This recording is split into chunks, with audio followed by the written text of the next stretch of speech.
Hello বন্ধুরা, তোমরা সবাই কীরকম আছো? আমি তো ভালো আছি বন্ধুরা।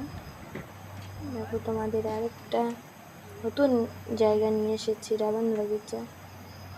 এই জায়গায় না মেলা শুরু হবে।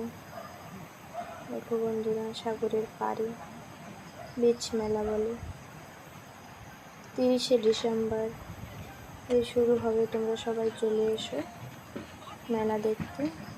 কে কে দেখবে মেলা? দেখো বন্ধুরা, সবাই দোকান বসাচ্ছে, এখনো কমপ্লিট হয়নি।